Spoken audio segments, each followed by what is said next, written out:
It's an honor for me to introduce Professor Gillis. Professor Malcolm Gillis is a professor at Rice University, the former president of Rice University. Professor Gillis spent the first 25 years of his professional life teaching economics and bringing economic analysis to bear on important issues of public policy in nearly 20 countries. Since 1986, his career has been devoted primarily, but not exclusively, to university leadership. His research and teaching activity fall into two broad classes of national and international issues: fiscal reform and environmental policy. He has published over 70 articles in journals. He is the author, co-author, or editor of 8 books, including a widely acclaimed 1988 publication, Public Policies and the Misuse of Forest Resources and Tax Reform in Developing Countries, and the leading textbook in its field, Economics of Development, now available in 5 languages. His record also involves a substantial service to his profession, to governments, to foundations, and to hospitals. A native of Marianna, Florida, Professor Gillis received his Associate of Arts degree from Tipona Junior College, his bachelor's and master's degrees of arts from the University of Florida, and a PhD degree from the University of Illinois. His first academic position was as an assistant professor of economics at Duke University, followed by a 15-year stint at Harvard University. He returned to Duke in 1984 as professor of economics and of public policy. In July of 1993, Professor Gillis became the sixth president of Rice University. He stepped down in 2004 after more than 10 years of service. Now, Professor Gillis holds the positions of Zinkner Professor of Economics and a University Professor at Rice University. He is also chair of the Vietnam Education Foundation and founding co-chair of a new private university in Pyongyang, North Korea. Professor Gillis serves as chair of the board of directors at BioHouston Corporation, and chair of the Borneo Center for Study and Advancement of Religious Tolerance, which we can learn more from his talk. So, please welcome Professor Gillis.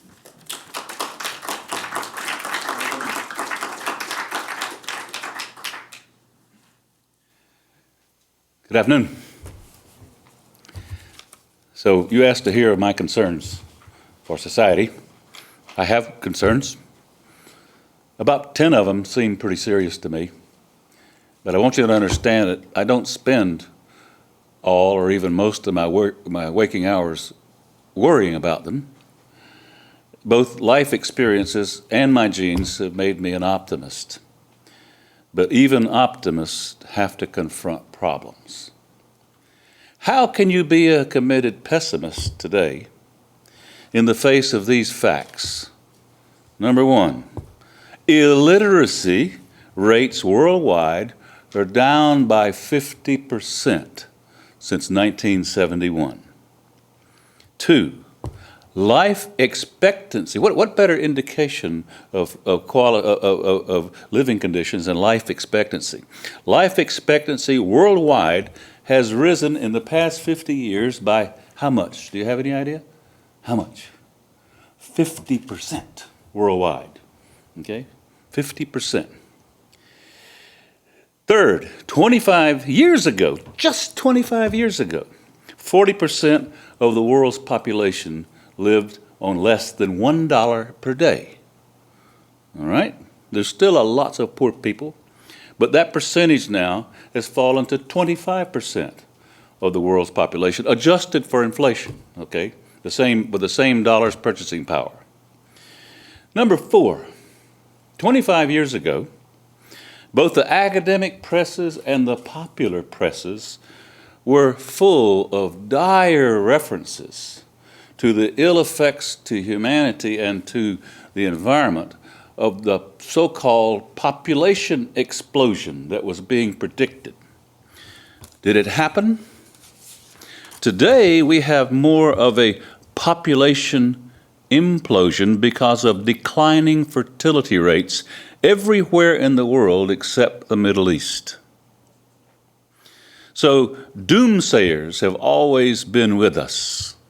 Most of you probably have not read the Iliad and the Odyssey because that's what British and American students get at an earlier age. It's Greek mythology and mixed with history, and the Iliad is the first of the 2 volumes. And in the Iliad is a woman called Cassandra, and she's always predicting catastrophe. Well, the Cassandras will always be with us, okay?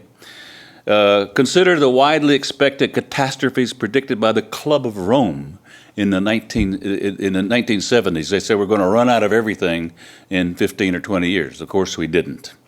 So I don't listen much to doomsayers. You understand what I mean? Those who say doom all the time. I much prefer the company of doom slayers, one who slays doom, okay? Those are people who try to craft measures to avert doom. But even doomsayers cannot provide panaceas. Okay? And I hope you'll remain all your life skeptical of panaceas of any kind. You know most of you would know where the word comes from. It comes from the ancient Greek.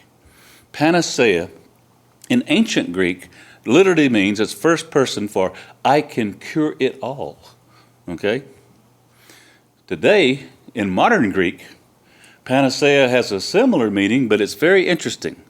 Today, in modern Greek, panacea means wig. In other words, I can cover it all. So in 2,000 years, as a linguist would have predicted, a verb, I can cure it all, has morphed into a noun, cover all. Very interesting, isn't it? Well, anyway, my top 3 concerns for 2007 are, number 1, the impact of unsustainable growth on future generations. This is a worldwide concern. My second concern is more focused on the U.S., and so therefore I will consider it second because you're a more international audience. But it has relevance to countries where you came from too. The second concern I worry a lot about is the awful state of public education K through 12 in the United States.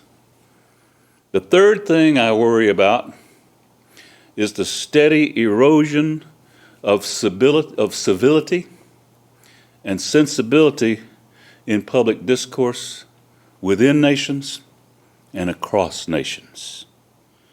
Now, since panaceas are unavailable, and even if they were, we should not believe them, we will have to resort to a portfolio of policies to cope with these issues. I'm an economist, and we economists are always talking about portfolio theory. That means in your investments, you need to have diversity in your investments, a portfolio. Don't put all your eggs in one basket, okay? So I'm stressing the need, no panaceas, but a portfolio of measures to deal with every problem that we face, particularly the first 2 that I mentioned, okay? Now, I'm going to reverse the order of my planned discussion because of the makeup of this audience, and I'm going to begin with unsustainable development, or sustainable development. Now, this is not at all a new concept. In the United States, it goes all the way back to one of our founding fathers, Thomas Jefferson.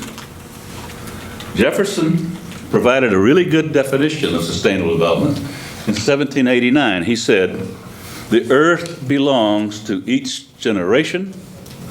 No generation can contract debts greater than may be paid during the course of its own existence." Okay? Sustainable development has to be concerned about generation after generation, not just the one living now. Now, I have been worrying about unsustainable development for a very long time. And I now also worry about the way we as society worry about unsustainable development.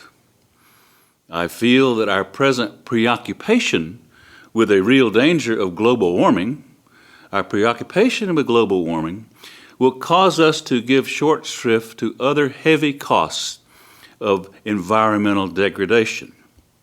And I also worry about intolerance shown to those who question either the causes or the effects of global warming.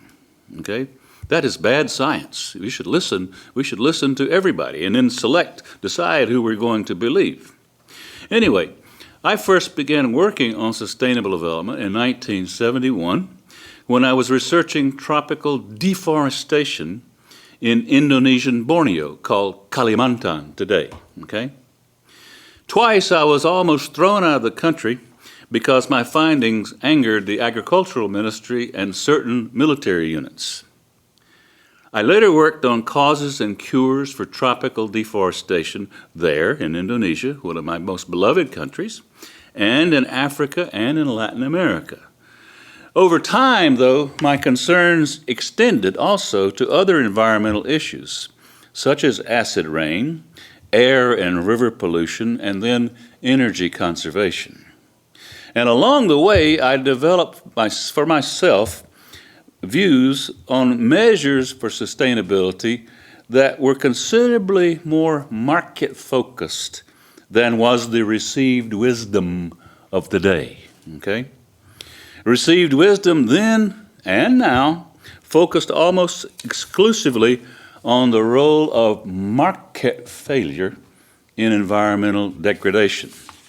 Now, I come from a public finance background in economics, and we teach market failure all the time. We've been teaching it for 150 years. So I could readily accept market failure examples in dealing with the environment. But I also began to call attention to something that is at least as important, and that is public failure. The role of bad public policies in encouraging wastage of natural resources and environmental damage. By the way, I note that the ill effects of public failure are almost always unintended, okay? But I don't believe we got a lot of bad people in governments. I believe that we've got a lot of people in bureaucracies that cannot be responsive to people because the bureaucracies are either badly designed or too large. They're not bad people making bad policies. There are people who are drawn by the structure of the bureaucracy to make bad policies. Usually, although there's some pretty bad people too, but generally no. Early on in Indonesia, it became very clear to me that market failure there played a relatively small role in the degradation of Indonesia's then huge tropical forest estate. The tropical forest in Indonesia covered then an area way bigger than the size of almost any country in the world except Brazil, which also was degrading its forest, and the United States, which was not, by the way. Our forest cover in the United States is far greater now than it was in 1900. But that's another story, okay? Now, so it wasn't market failure in Indonesia, and in fact later I saw in Brazil, but government failure. There, government royalty and tax policies served to deeply underprice Indonesian tropical wood because the government was the owner of the resources. The tropical forests in Indonesia and in Brazil are part of the national patrimony. You don't get private sector rights to. You can in Brazil by buying them from the government, but those are part of the national patrimony. And so governments are undercharging for cutting timber on their own land, okay? And this meant, of course, that you got a lot of overcutting and waste of timber, as you would expect. Had Indonesia tripled its taxes and royalties on harvested timber, tropical wood, in 1975, deforestation thereafter would have been almost manageable. And we did, in the late 70s, succeed in increasing these taxes and royalties by 75%. But that was not enough, owing to the role of poverty in deforestation, which I'll talk about in just a minute. But you know, I started thinking, well, it's not confined to timber, these problems, these public failure problems. Started looking around at water scarcity problems in Asia and Africa and Florida and North Georgia. You see what's happening in Atlanta now? And it soon became apparent to me that the prime reason for water scarcity was not market failure, but public failure, a pervasive tendency of governments to underprice water resources so that they were wasted. 20 years ago, I put in my textbook an example of the Aral Sea. Anybody know about the Aral Sea and what used to be the Soviet Union, now in Kazakhstan and bordering some of the other?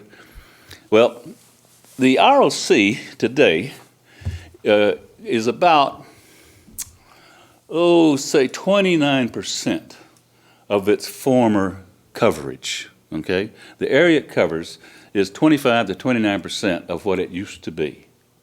How come? Okay, and that means you get desert now where there used to be water. It meant that the fishing industry has dried up. That's because way back in the 60s, the Russians, the Soviets decided that they were going to grow cotton. And they were going to use the water from the Aral Sea to irrigate the cotton lands, okay? Well, it dried up. So I looked at, and I had a Russian graduate student look at the Russian literature, and I looked at the English, and we were looking what caused the Aral Sea to dry up. And everybody was looking for engineering explanations and other explanations. Not a single one of these studies in the Soviet Union or the United States or Europe hit upon the real reason for the desiccation of the Aral Sea. Water was priced at almost zero. Now, if it's priced at zero, will it be wasted or not? Of course it will. But then I began to see this in other countries as well. And as the years passed, I began to realize that for affluent countries, like the United States, the most serious environmental problems are caused by affluence itself. Most of them. Pollution from overuse of underpriced motor fuel, highway congestion, conversion of fragile watersheds and beaches into vacation homes, housing developments on steep slopes in Aspen or Jackson Hole, our addition to plastic bottles for water and our overharvest of our fisheries. In sharp contrast, however, in most of the rest of the world, most of the very serious environmental problems in poor countries have their origins in poverty, okay? Not affluence. For example, one example, there can be no doubt whatsoever that poverty by itself or in combination with public policy failure has been the main cause of tropical deforestation in most tropical nations. Now, how could that possibly be? Consider Ghana. In 1900, 1/3 of Ghana's land area in Africa was covered by natural tropical forests, and it was beautiful too. When I first worked in Ghana in 1967 to 71, the tropical forest still covered about 20% of the land. No more. By 1995, forest cover had shrunk to less than 5%. And as was the case elsewhere in West Africa and Southeast Asia and Brazil and Central America, poverty has been killing the forest. How could that be? Many explanations. Poor, landless Ghanaians, Ivorians, Indonesians, and Burmese practice destructive slash-and-burn agriculture, not because they're ignorant or not because they are greedy, but because they don't have any other options. Slash-and-burn agriculture is not the only manifestation of the effects of poverty on deforestation.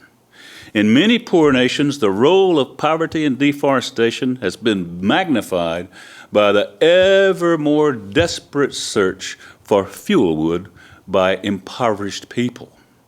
In Ghana, in the 80s, for example, for every tree harvested for lumber, 8 were cut down for firewood, okay? I'm sorry, 9 were cut down for firewood, and that led to a pattern of deforestation that accelerated soil erosion, groundwater depletion, and loss of agricultural productivity. For developing countries generally in the 80s, 80% of trees cut down were for fuel or other domestic use, not for export of logs or wood products. And of course, government failure has often been a key factor in causing poverty itself, causing poverty and then the poverty causing environmental degradation. What do I mean by that? I'm talking about policies such as misguided tax policies, inappropriate monetary policies, distorted trade policies, very bad exchange rate policies, poor agricultural policies. All of these have combined in many countries to give us a witch's brew that leads to poverty.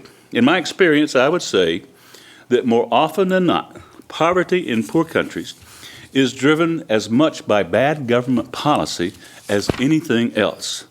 This is unquestionably true for Ghana from 1970 to 1985, when they actually went in reverse and grew at an average annual negative rate of 1.8% a year. Zimbabwe 1995 to 2007 to right now to this minute. North Korea 1946 to 2007. Argentina 1945 to 2000. It goes on and on and on. And if you want to really get into these issues, I recommend you take a good course in economics where those matters are examined. Energy pricing policies provide another altogether frightful history of unintended effects of policy failures leading to unsustainable development. In oil-rich countries like Nigeria and Indonesia and Venezuela and energy importing China, okay, domestic consumption of energy has been subsidized heavily as a stimulus to industrialization and diversification, to pacify urban elites because they want to keep the price of gasoline down to satisfy urban elites who have autos. And all of these have had multiple adverse effects on the ecology and on the economy. They have been both ecological disasters and economic disasters too. Now, these and other experiences shaped my view on what sustainability really means. And I still adhere to the definition that I put in my textbook back in 1981. Sustainable development is best defined as the path that maximizes the long-term net, underline net benefits to humanity, net of cost of environmental degradation, including loss of biodiversity. You subtract those. Net benefits include not merely income gains and reduction of unemployment and poverty, but also healthier living conditions for, and this is the key, present and future generations. And if you interpret it this way, sustainable development stresses the need not to limit development, but the need to develop sensibly in order to be better able to conserve. If you're a landless farmer on the edge of the Ghanaian or Indonesian tropical forest, you can't be called upon to conserve. You're going to go in the forest, cut down timber, maybe take forest meat and deplete the forest, and you're not at fault. It's poverty that's driving that, okay? Sustainable development then makes conservation the handmaiden of development while protecting the interests of those who inherit the earth.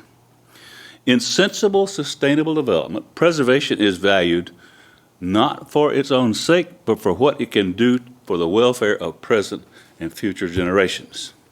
Now, this issue of sustainable development leads us to the most discussed issue in sustainable development today. And you know what that is, climate change generally. Make no mistake about it. Global warming has been occurring. Global warming is occurring. Over the past 25 years, many of us have observed firsthand the retreat of glaciers in Alaska and in Patagonia in southern Chile.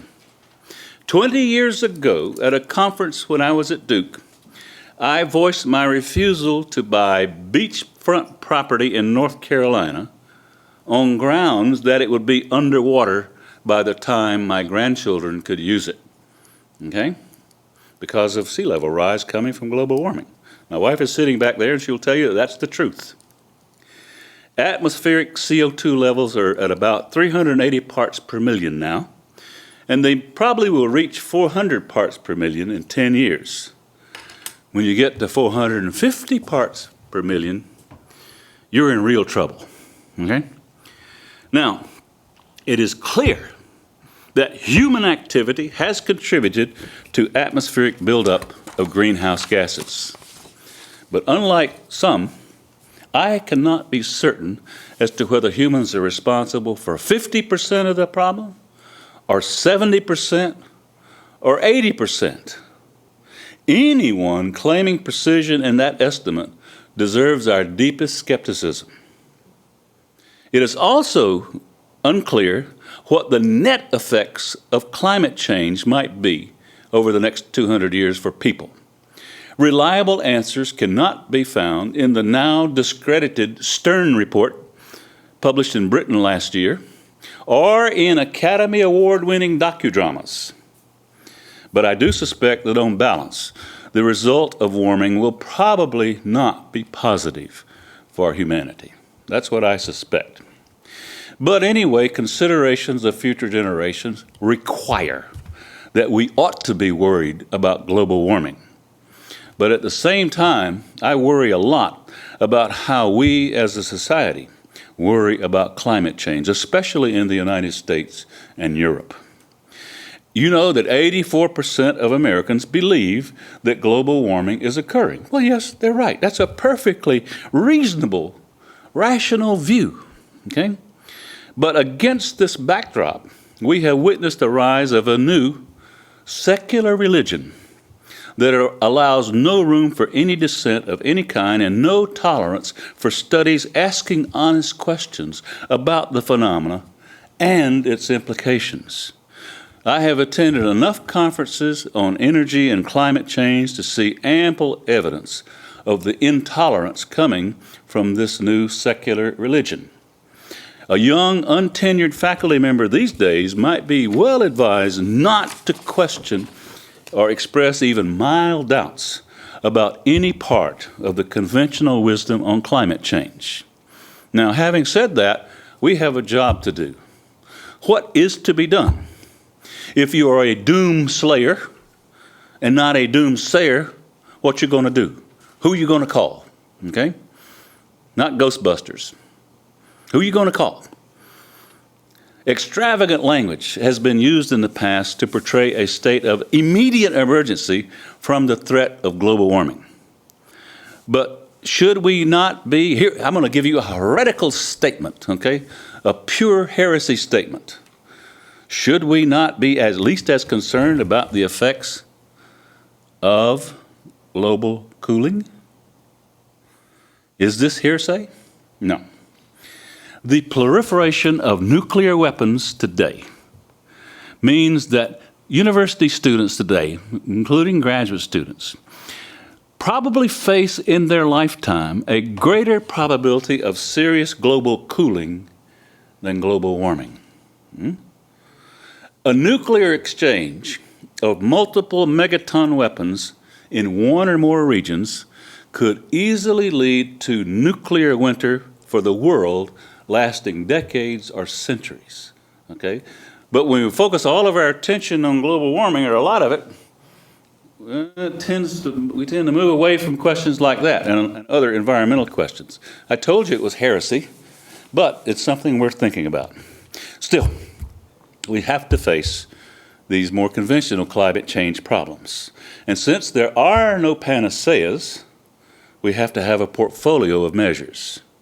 The problem could be tractable, but only to a multi-pronged approach. And here's mine. It has 5 basic elements. The outline doesn't, you all got these outlines, right? The outline only mentions 4, and I'll correct that in a minute. You're probably on, you should be on page 2 now.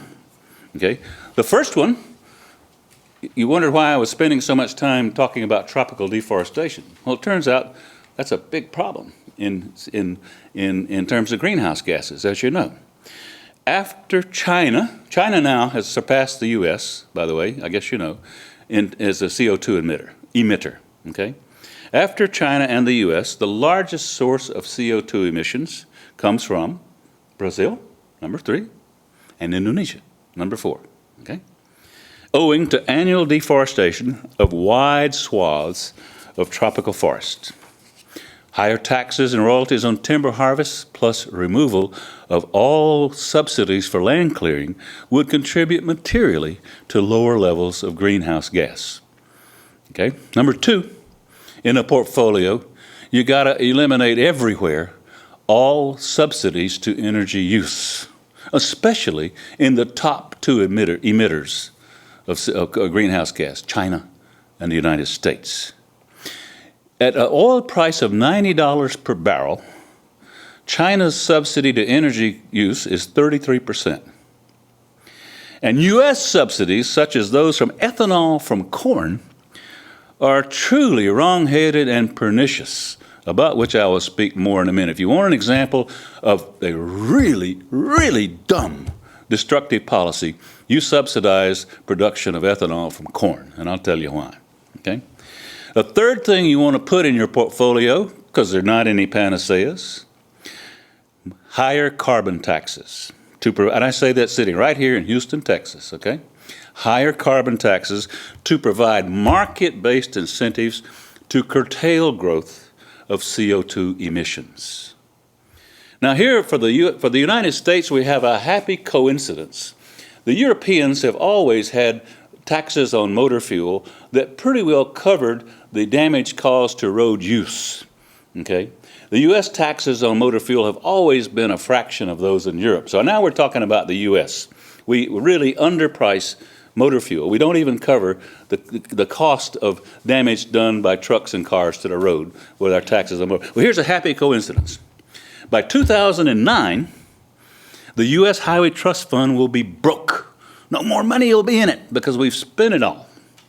Now you got to replenish it. You have to replenish it. The best way to replenish it would be to increase federal gasoline and diesel fuel taxes by 50% now, and 50% again in 5 years, and 50% again in 5 years from then. Even a 100% increase would still leave the federal tax on motor fuel at only 52 cents a gallon. That's a bearable level, but that's high enough to help kick in significant conservation over time. With conservation, fewer carbon emissions. But it won't, by itself, it's not enough. Then there's option number 4, and that's programs to make zero carbon energy cheaper in the future.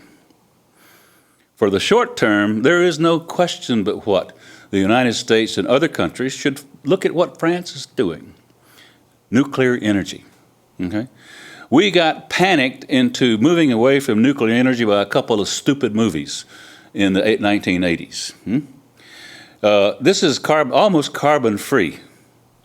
The dangers to nuclear proliferation from making nuclear energy have been grossly exaggerated. There's no question about that. Even the parties who are arguing about it now will admit that. But we really should consider the example of France. France, I think, gets 75% of its energy from nuclear. The second thing is we got to begin to capitalize on opportunities from such non-traditional energy sources as wind and solar and tidal energy. I say this because now technologies in all three, they're beginning to mature. It really does look like now that we're getting very close to where solar is competitive with hydrocarbons, provided hydrocarbons aren't subsidized, okay? Wind, you'll see the problem with wind in just a minute, and that can be solved in the future, more distant future. So these are the non-traditional ones. A third thing in the portfolio to make zero carbon energy cheaper or lower carbon energy cheaper is to invest sensibly in biofuels, including biodiesel produced by algae. and even biofuel from sugar and plant waste. That's not as good as from algae, but it's a lot better than corn. But please understand that ethanol from corn is not a sensible answer to any question. The only reason you can explain it is because of the presence of the Iowa caucus. You know what that is? That's the first election in nominating a president in each party. John McCain is a plain-spoken guy, and when he ran for president in 2000, he said, "I'm going to tell the truth," and he did. He said, "This is ridiculous. This is wasteful. It won't save energy," and everything else. Wham! He gets slammed in the Iowa caucus. Even now, John McCain, as honest as he tries to be, now even McCain zips his lip about ethanol, and none of the other candidates won't even talk about it. Nobody's planting any questions about that in Iowa right now. Planting other questions. How bad is it? Do you realize that 1,700 gallons of increasingly precious water is required to grow the corn needed for each gallon of ethanol?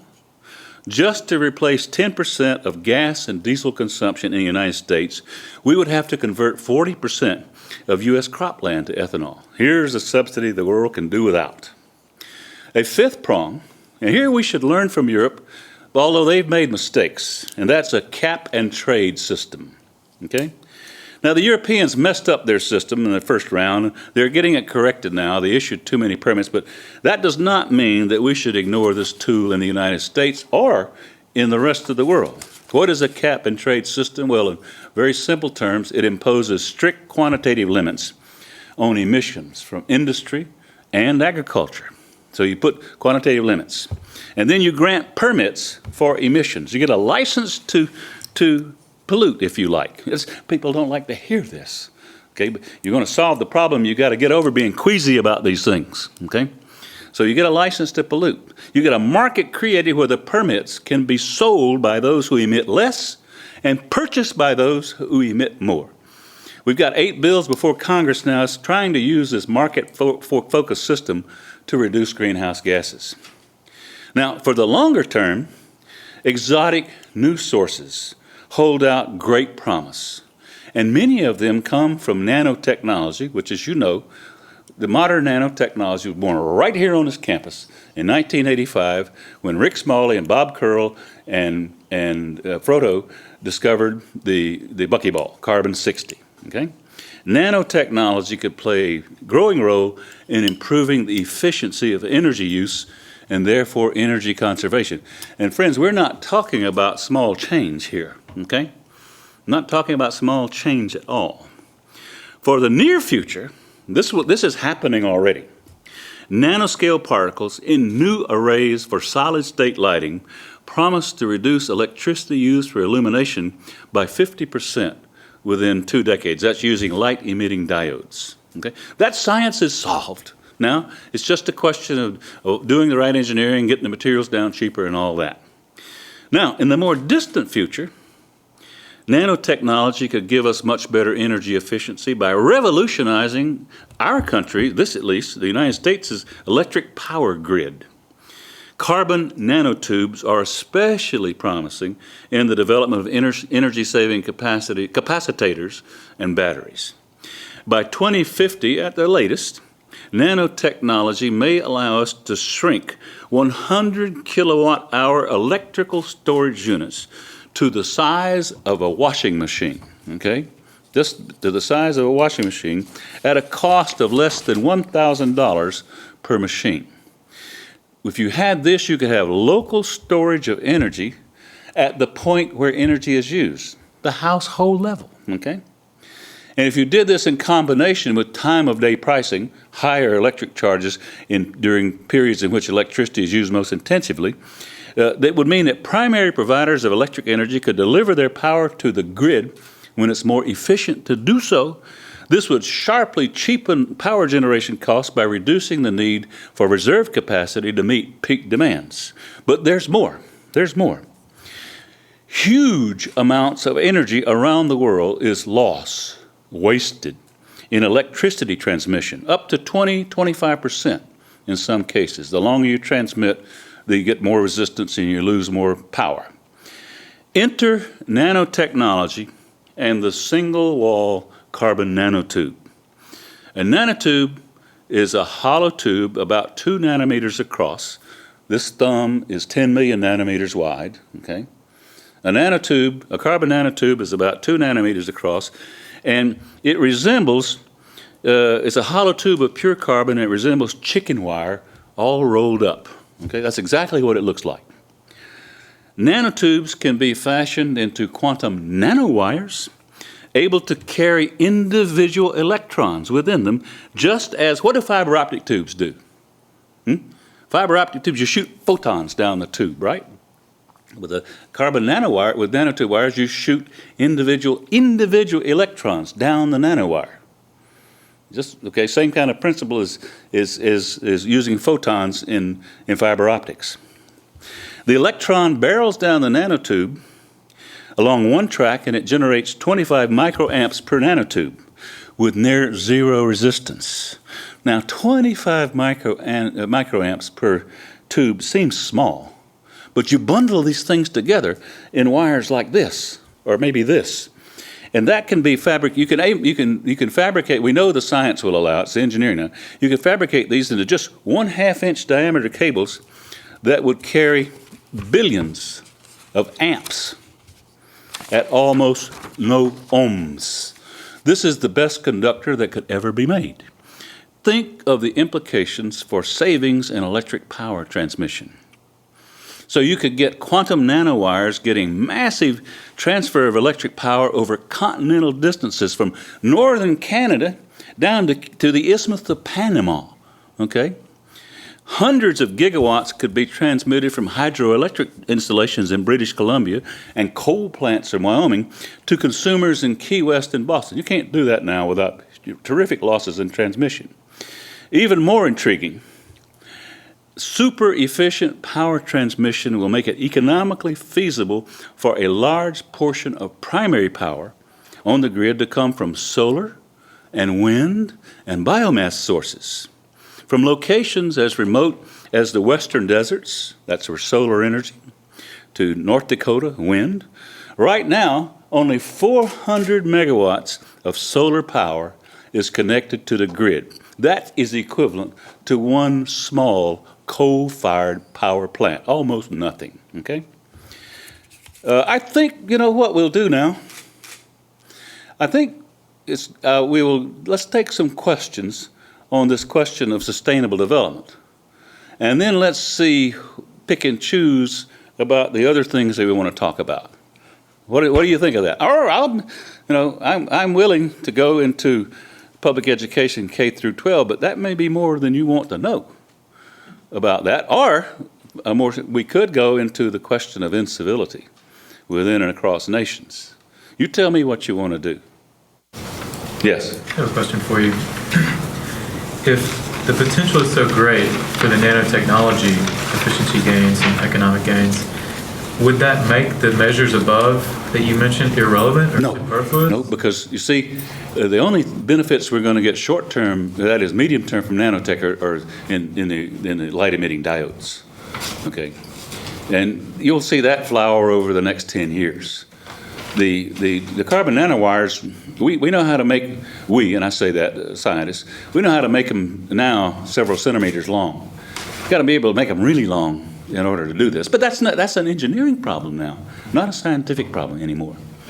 So this was Rick Smalley's dream. Even the day he died, he was hoping that someday we could fashion these nanowires to have this marvelous super grid that would save all this energy. That's a little off. And in the meantime, we got to do these other things, because if we get up above 450 parts per million, we're going to have some serious problems from climate change. Okay, and we're almost to 400 now. So we got to get moving. But we got to understand, if you're going to be a doomslayer and an optimist, you got to understand there's some things we can do in the future that will cause this planet to continue to be inhabited by primates like us. Yes? Rick Smalley had a great dream, you said, and he also talked about greatly about the deficit we're going to face in The what? the deficit of energy, Yeah. like 1 trillion watts of energy that we need in 10 years or 20 years from now. What do you see as the main source for that energy? What's going to generate that energy? How are you going to fill that gap? Yes, what's your... This portfolio of policies, there's not any one thing that will do it, okay? Not one thing. It's going to be, you got to do several things. And we mentioned these 5 things that you could do. And it will help, will it solve the whole problem? I don't know. But I know you better be doing some of these things, or you're going to really have problems, particularly the poor of the world are going to have a real problem. Yes? You mentioned that we should look more closely at what France has done using nuclear power. What do we do with the problem, the unsolved problem, of how to handle nuclear waste? The waste, yes, that's a very good question. And it is NIMBY. You know what NIMBY is? Not in my backyard. Not in my backyard, okay? Not in my backyard. I've heard the governor of Illinois say, I know what to do with it. We'll ship it off to Wyoming or someplace like that. You know, as if the people of Wyoming are not concerned also about the effects on their water table. There's all kind of ways you can deal with that. Right now, we're just getting storage on site, and that's kind of dangerous. So there's all kinds of formations where we can put this stuff. But, you know, all the states are trying to force the problem off on other states. And until they wise up and say, let's sit down and talk, just like the governors of Florida and Alabama and Georgia did when they said, what are we going to do about this water thing? You know, if we each try to tackle it by ourselves, there's water shortage in Georgia and Alabama and North Florida. If they each try it on their own, then nothing's going to happen.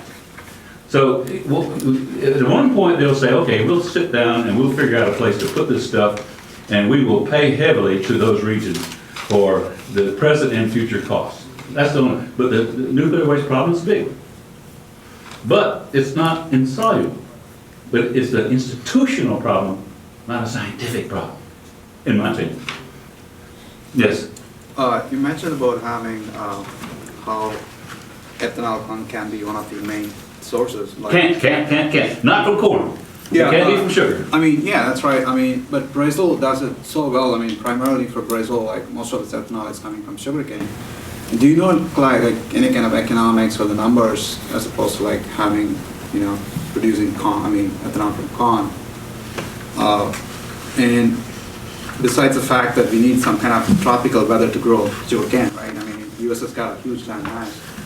Well, the U.S. also has problems with sugar policy. Right. But that's another question. The ethanol from sugar does give you some benefits in terms of energy balance, okay? You do save some CO2, but the problem with ethanol from sugar, Brazil's a big country, got a lot of land.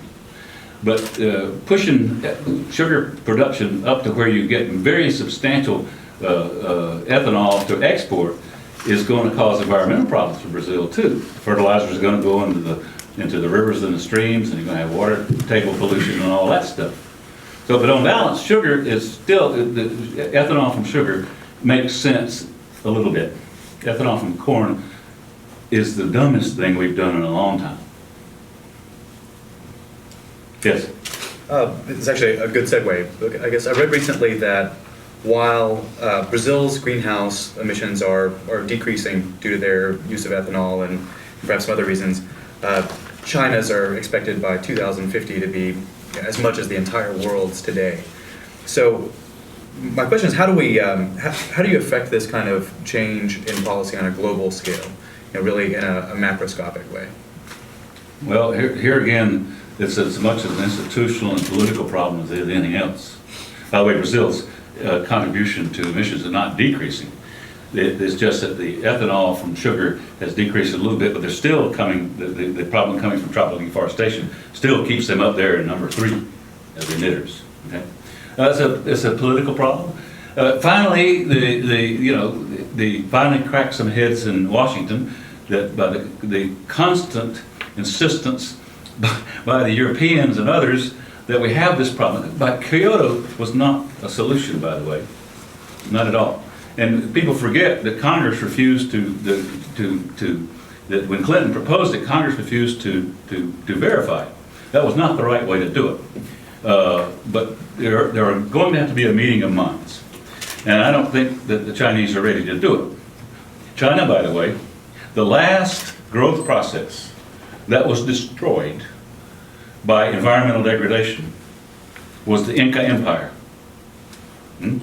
Deforestation on the Altiplano, because they did so much metallurgy, in the end did them in, and so when the conquistadores came in, they were weak and ready to, you ever read Guns, Germs, and Steel? They were ready to fall over, just a little push. The water and river pollution in China are reaching proportions unimaginable 10 years ago, okay?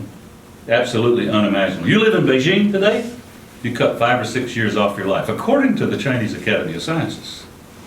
Okay? Go to Shanghai, it's getting just as bad. That growth process will be reined in because of environmental degradation. So it'll fall from 10% now to maybe 5%. It'll still be going fast, but the government has shown no willingness to even consider traditional cost of environmental degradation, much less those coming from carbon emissions. It's not a criticism, I'm just telling you what's happening. Yes? Do you think like current high oil prices would be beneficial in the long run because they would? Sure, we get more conservation. And like, is it possible like to use those profits to develop alternative technologies? Well, your problem, you see, is that the property rights to petroleum in the ground increasingly belong to state oil companies, national, not the multinational firms, but to the governments of Venezuela, the governments of Saudi Arabia, okay, the governments of Nigeria. Do you think you can get them to share their profits from oil? I don't think so. I would say now that at least outside of the United States, where we still have private property in oil deposits, outside of the United States, I would say at least 80% of the rights to oil reserves reside in governments, government-owned enterprises. The public hasn't realized this yet. Yes? Certainly energy is an enormous problem, but one of the things that Rick Smalley focused on was the enormous problem of water. In China, whether you're in the most luxurious hotel or the entire mainland, you cannot drink water from any of those faucets. And it doesn't seem as if they're recognizing the problem of the water treatment that they don't have. It would cost about $60 billion today to make even half the water in China potable. In the urban areas, even in the rural areas, I have no idea. So yes, it's a twin crisis, by the way. But now we see it's a crisis that's not just confined to other countries. We see it already in Georgia, and we're going to see it in Florida, and we're going to see it out west in California and Arizona. People have been wasting water because we've been underpricing it. Need to start pricing it at a level where people will not waste it. That's not a moral issue to me. It's an imperative of health in the economy. Yes. You spoke about gas prices, and if it raised, people would use it. If they raised, people would use less gas. But you see natural numbers. I know this to be so. Yeah, but I know. But as like numbers have risen, you don't see change in consumption. Oh yes. Oh yes. It takes time. The vehicle fleet. Let me give you an example. From 1978, I think my figures are right. And if I'm off a year, okay, I apologize. 1978 to 82, per capita consumption of energy in the United States declined. How come? Gas prices. Yes, but it took a while. That reflected the effects first of the 74 increase from $10 a barrel to 33, and then it fell back down. And then with the Iranian crisis, it went up again. It takes time for the vehicle fleet to adjust. It takes time for people to put things in their houses to save energy. No, so there's a lagged effect. Yeah, you're not seeing much reduced driving right now because of $3.20 gasoline. But what you're seeing is people buying more and more hybrids. As my wife will tell you, 2 years ago, we bought a hybrid because I was sure that the price of oil was going $100 a barrel. Absolutely certain. Okay? But this is one of my specialties, so I shouldn't have thought this. But it'll take time. But yes, higher prices do mean conservation. There's no question about it. Yes? As a concerned citizen about all these problems, what can I do to help, with the problems? Go. Like, for example, the deforestation. Yeah. Well, tell people, first of all, don't give me panaceas. Okay? Don't peddle me panaceas. Don't say that I've got the magic magic bullet here, you know, the magic bullet. But you've got to look at several things, including things that I have not even discussed and including things that I have not even thought of. There are all kinds of ways to contribute. One is to make people more aware of the effects of deforestation on greenhouse gas emissions as well as other environmental costs of same. One, what's your field? Chemistry. Oh, okay. You may end up in public health back in your own country, trying to help figure out ways to neutralize some of these toxins that are getting in the water and in the air. Who knows? You know, I guess my answer to this question is very clear. Use your comparative advantage. All right. Use your comparative advantage. You know what I mean by comparative advantage? I knew a person who was the very best lawyer in town and also the very best typist in town. Okay? Now, he should have spent no time at all typing. Okay? Because his payoff to society and to himself was higher in doing lawyer stuff instead of typing. That's his comparative advantage. Yours will be in science and helping to devise things that will help out and helping people to understand the complexities of some of these issues. They're actually a lot more complex than I have told you about. You have to oversimplify some to get your point across. Okay? So my answer is use your comparative advantage. Figure out what that is and do it. Huh? Also, you say that it all began with the public policy. So No, I said that public policies are responsible for a large part of it. So are market failures. Okay, failures of the market. We have a market failure means that we're imposing costs upon people who have no who didn't do anything to cause the problem. Not all the costs are being covered by the actors. Okay, the people doing the actions. That's one definition of market failure. So it's a combination of market failure and public failure. Yes. I have a personal question. You anticipated the price of oil going to $100 a barrel. Did I, Elizabeth? Yes, I certainly did. Did you personally take advantage by investing in Yes. oil companies? Actually, no, oil supply companies, because oil companies are going to get their contracts all renegotiated with this higher price. So you want to invest in oil supply companies. Those are selling services to oil companies. You mean Halliburton or Schlumberger? Halliburton, Schlumberger, Baker Hughes. Yeah, that's the right strategy. Well, now, I don't know how long these usually last, and clearly I got too much here for today. You want to wrap up with a little bit on instability? Because we don't have time to go into human capital. Much as I spend time, I love to talk about this, I want people to understand just how important it is to invest in primary and secondary education and public health, okay? And that was the purpose of this thing today, but we'll have to do that some other time if you like. Let me just wrap up with a little bit about instability within and across countries, okay? I think for about the past 25 years, there's been a really marked secular decline in civility and sensibility in public discourse. To my way of thinking, this has been the result of a really noxious, insidious brew of factors. This is my opinion, okay? I have not done research on this. This is my opinion from where I've been sitting in university leadership and in other positions. The first reason is growing religious intolerance within and across societies, okay? I don't think there's any question about that. We have growing religious intolerance within this society, and we have it growing tolerance as across the Atlantic and across the Pacific and so forth.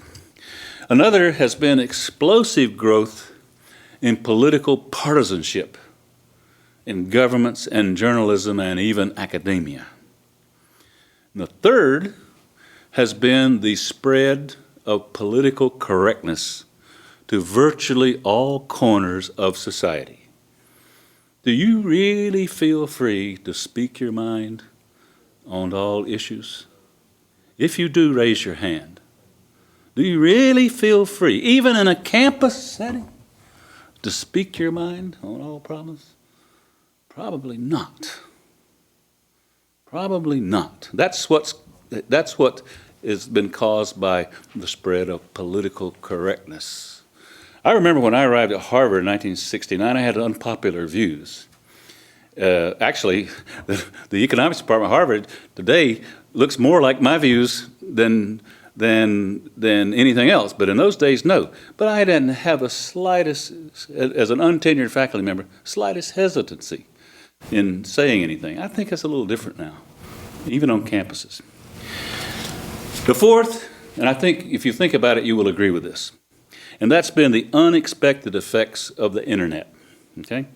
Text messaging, the blogosphere, and especially the anonymity of blogger slander.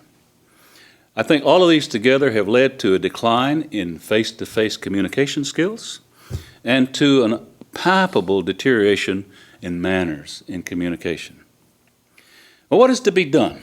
Well, I don't know, but I do know talking about comparative advantage, okay?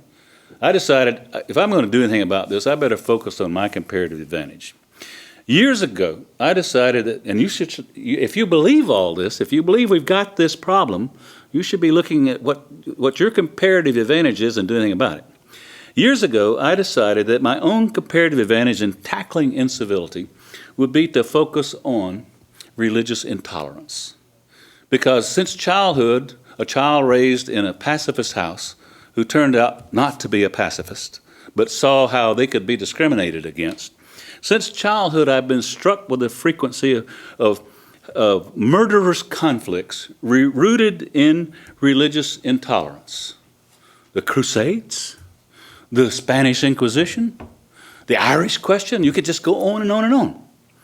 So I've been long looking for vehicles that might help promote understanding of religious differences. An opportunity for me arose in 2004 when we established at Rice the Boniek Center for Study and Advancement of Religious Tolerance. If you want to know more about the Boniek Center, you'll see, I'll give you the website, it's www.boniekcenter.org. And if you want to know how to spell Boniek, I'll tell you when we get through with this. And so that's my comparative advantage. If you are concerned about this, and if you really think that the ability to try to speak one's mind, to get across points that are different from others is important to your country and to the world, you will look for your own comparative advantage and what you'll do about it, because I cannot tell you what to do. Okay? Any questions about this one? This is very short. We could also spend an hour talking about this, but that's, if I had to describe it in 10 minutes, that's what I would say. Questions? Yes. It seems to me that the leadership of our Congress at the present time, with the concentration of irrelevant things rather than the important business of government, really seems to be pointing up what you're saying.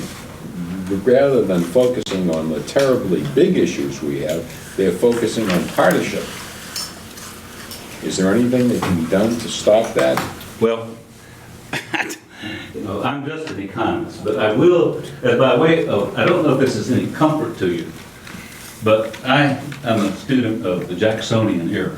Not because I admire Jackson, because he was responsible for 2 trails of tears to Indian tribes, okay? One of the Cherokees and one of the Choctaws. But because it was such a turbulent period in American history. I would think, in my view, looking at the Jacksonian era, politics was about as dirty and nasty and misdirected in the Jacksonian era as it is now. And we got through it somehow, okay? And then, so the country proved to be adaptable enough to get through it. The question is, will we be adaptable enough and tolerant enough to get through this? I don't know. I don't know. But, you know, you can take some comfort in the fact that we've been there before on this. I mean, Jackson was called all kind of slanderous things. His wife, I mean, he called all kind of people. He would have really liked to have hung his dying words. Do you have any regrets? You know what they were? He said, I wish I had shot Henry Clay and hung John C. Calhoun, 2 of his antagonists in the Senate. And he meant it. Yes. Question up. Yes. Did you coin the phrase comparative advantage? Oh, no. That was done by John Stuart Mill back in about 1870. I wish I could say that. I have coined some phrases, but I can't think of any right now. Because I think it's a very encouraging theme. It really empowers everyone to be able to. Of course, everybody has got a comparative advantage in something, believe me. Everybody does, okay?